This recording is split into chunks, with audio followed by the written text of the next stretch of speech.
Hello hi everyone, welcome to some స్టైరీస్. ఈరోజు జొన్నలతో దోశలు ఎలా తయారు చేయాలో చూద్దామండి. ఇది చాలా హెల్తీ రెసిపీ.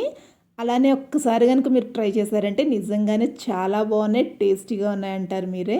అలానే జొన్నలు కూడా మనం రెగ్యులర్ డైట్లో తీసుకోవడం కూడా చాలా హెల్త్కి మంచిది కదా.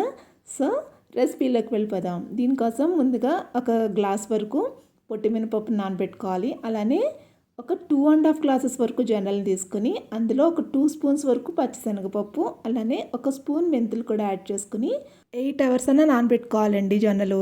అలానే మినపప్పును కూడా కొంచెం పొట్టుతో ఉండే కడిగేసుకొని దీన్ని కూడా గ్రైండర్లో రుబ్బుకోవాలి. జొన్నలు మాత్రం ముందుగా మిక్సీలో రుబ్బేసుకోవాలండి. అదే డైరెక్ట్ జొన్నలు గ్రైండర్లో వేస్తే కనుక కొంచెం పలుకన్నది ఉంటుంది. సో మంచి ఫైన్గా మనకు దోసపిండి కావాలనుకుంటే కనుక మినపప్పును ముందు రుబ్బేసుకుని అందులో ఈ జొన్న పిండిని మిక్సీలో రుబ్బేసుకున్న పిండిని ఇందులో యాడ్ చేసేసుకోవాలండి. పిండి అయితే ఈ విధంగా రెడీ అయిపోయింది కదా. దీన్ని ఫెర్మెంటేషన్ ఒక 4 అవర్స్ వరకు చేసుకుంటే కొంచెం బాగా పిండి పొంగుతుందండి. ఇందులో తగినంతగా సాల్ట్ అయితే వేసుకుని ఇదంతా కూడా బాగా కలిపేసుకోవాలి.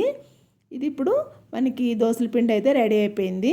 స్టవ్ మీద పెనం పెట్టుకుని బాగా హీట్ అవనివ్వాలండి. ఇది కొంచెం బాగా హీట్ అయ్యాక ఇందులో మనం దోసపిండి బ్యాటర్ని వేసుకుని ఇలా దోశలు అయితే చేసుకుందాము. చాలా క్రిస్పీగా వస్తాయండి. ఇందులో పచ్చిశనగపప్పు యాడ్ చేసాం కదా, దానివల్ల దోశ మంచి కలర్ వస్తుంది. అలానే మెంతులు కూడా యాడ్ చేయడం వల్ల టేస్ట్ కూడా బాగుంటుందండి.